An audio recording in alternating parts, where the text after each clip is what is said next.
बिस्मिल्लाहिर्रहमानिर्रहीम। इससे पहले अल्हम्दुलिल्लाह हमने इस्म को देखा था और इस्म से मुताल्लिका तमाम तर जो बुनियादी बातें हो सकती थी और बताई जा सकती थी और समझी जा सकती थी, अल्हम्दुलिल्लाह हमने उनको समझा। बाकी हम तफ़सीली मज़ीद भी उसको देखेंगे।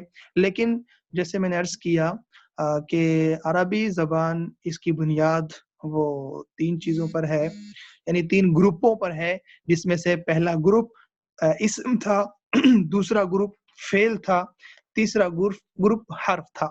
हर्फ़ बिल्कुल मुख्तसर सा है और इस्म अल्हम्दुलिल्लाह हम तकरीबन पढ़ चुके हैं। थोड़ा-सा और उसको तफ़सील से पढ़ेंगे लेकिन आगे जाकर।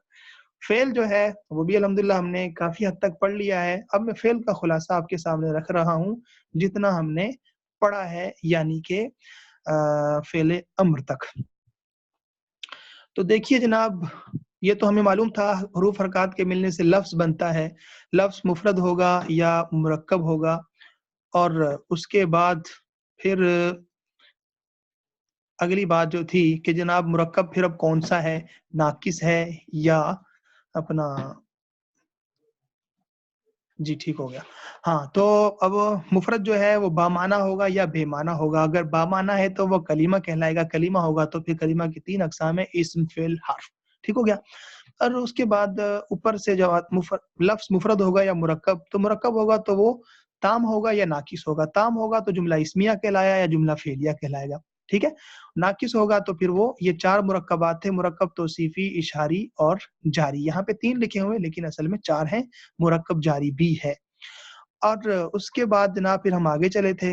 हमने फ़ेल की तारीफ़ करने के बाद कि फ़ेल क्या होता है, सही है? और हम सीधा-सा आ गए थे कि फ़ेल में बुनियादी तौर पर फ़ेल की हमने तारीफ़ की थी। फ़ेल होता है जनाब जिसमें किसी काम के करने या होने का मफ़हूम हो और 3 ज़मानों में से कोई ज़माना पाया जाता हो तो वो फ़ेल कहलाता है। ठीक हो गया? फिर हमने कहा था कि कुछ सीगे कुछ एक गर्दान होती है फ़ेल की, जिस गर्दान से जो है ना वो बच्चों को डराया जाता है, पता नहीं ये गर्दान कोई भूत का नाम है।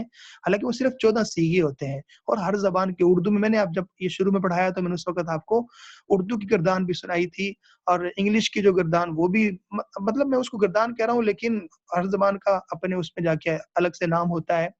तो हर एक ज़बान का अपने-अपने उसमें नाम होता है। तो बहरहाल अरबी के अंदर इसको गर्दान कहा जाता है। उर्दू में फ़ारसी में हम इसको गर्दान कहते हैं, अरबी में तसरीफ़ुल फ़ेल कहते हैं और वो 14 सीगे हैं सिर्फ़। तो माज़ी के ये 14 सीगे थे, ज़हबा, ज़हाबा, ज़हाबू, ज़हाबत, ठीक है ये। तो यहाँ पर पहचान थी, ज़हबा सिंपल था, ज़हबा मुसन्ना था तो मुसन्ना के लिए पहचान अलिफ़ रख दी, ज़हाबू के लिए पहचान वाव रख दिया, ज़हाबत के लिए पहचान ता रख दी, ज़हाबता के लिए पहचान ता के साथ अलिफ़ को लगा दिया कि ये मुअन्नस है और मुसन्ना है और जमा के लिए आखिर में नून लगा दिया और मुज़क्कर हाज़िर के लिए आखिर में ता के ऊपर ज़बर लगा दिया और इस तरह से जनाब ये इसकी माज़ी की ये गर्दान थी और ये सारी पहचान इसकी हमने कर ली, समझे? उसके बाद फिर हमने आगे ये देखा कि जो फ़ेल होता है, कभी भी कोई फ़ेल फ़ाइल के बगैर नहीं हो सकता। कभी भी कोई फ़ेल फ़ाइल के बगैर नहीं हो सकता, समझे? तो लिहाज़ा ज़रूरी बात है कि फ़ेल का फ़ाइल होगा। अब जो फ़ेल का फ़ाइल है, वो सामने मौजूद होगा या सामने मौजूद नहीं होगा। अगर सामने मौजूद है, तो उसको इस्म ज़ाहिर कहा जाता है। अगर सामने मौजूद ना हो, तो ज़ाहिरी बात है कि फ़ेल खुद ब खुद तो हो नहीं सकता, उसको कोई ना कोई करने वाला तो होगा ही होगा ना। तो जो करने वाला है उसको फ़ाइल ही कहा जाता है। तो जब सामने मौजूद नहीं है तो फिर वो इस्म ज़मीर कहलाएगा फ़ाइल, ठीक हो गया? और जो इस्म ज़ाहिर है वो सिर्फ़ पहला सीगा हो सकता है या चौथा सीगा हो सकता है यानी वाहिद मुज़क्कर गायब का सीगा या अपना वाहिद मुअन्नस गायब का सीगा। उसके अलावा कोई और फ़ाइल ज़ाहिर नहीं आ सकता। और जो इस्म ज़मीर है वो 14 के 14 सीगों में ज़मीर हो सकती है। जैसा कि पीछे हमने गर्दान को देखा था, तो यहाँ पर जो है ना इन तमाम ये ज़हाबा, ज़हाबा, ज़हाबू इन सब के अंदर ज़मीर जो है ना इनका अपना फ़ाइल है और अच्छा जी। उसके बाद जनाब अगली बात मैंने कही थी कि देखिए अरबी के अंदर आप कोई ज़बान उर्दू में हम देखते हैं जैसे कहा, लिखा, सुना। तो यहाँ पे कहा पे हमने ज़बर पढ़ा, लिखा के नीचे ज़ेर पढ़ा اور سنا کے اوپر ہم نے پیش پڑھا. تو یہ تینوں کے تینوں پہ ہم نے الگ الگ حرکتیں کیوں پڑھی؟ کیونکہ یہ اردو کا حسن ہے. تو جناب بالکل اسی طرح سے عربی کا بھی ایک حسن ہے کہ عرب کچھ الفاظ کو زبر کے ساتھ، یعنی کہ عین کلمے کو زبر کے ساتھ جیسے سمعہ، کچھ کو عین کلمے کو پیش کے ساتھ جیسے کروما، کچھ کو جو ہے نا وہ اپنا زبر کے ساتھ جیسے نصرہ وہ پڑھتے ہیں. تو ہمیں بھی ان کی نقل کرنی پڑے گی، سمجھا؟ اور اس کے لیے انہوں نے 6 ابواب رکھے ہیں جن کو ہم ثلاثی مجرد کہتے ہیں. صحیح ہے؟ جن میں باب نصرہ، باب سمعہ، باب فتح اور باب کروما، باب سمعہ اور اسی طرح سے باب حسیبہ. تو یہ 6 ابواب ہیں مجرد کے جن کے مطابق عرب وہ بنیادی طور پہ ماضی میں 3 بنیں گے اور اس طرح مضارع میں بھی 3 بنیں گے. تو کل ملا کے ماضی مضارع کے 6 ہو جاتے ہیں. سمجھے؟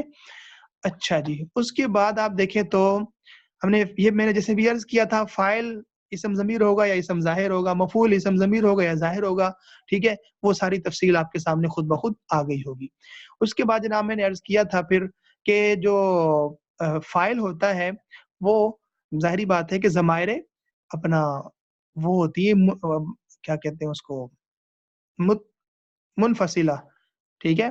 ایک ضمائر متصلہ. تو جو ضمائر متصلہ ہیں جیسا کہ ہما ہم یہ والی جو نظر آ رہی ہے، یہ ہمیشہ مفعول بنتی ہیں. یہ ہمیشہ کیا بنتی ہیں جی؟ مفعول. اور جو ضمائر اپنا جو ہے وہ ہیں جن کو ضمائر مرفوع والی ضمیر کہا جاتا ہے، جیسے ہوا ہما ہم، اور تو وہ والی جو ضمائر ہے وہ فاعل بنتی ہے. ٹھیک ہے؟ اچھا جی.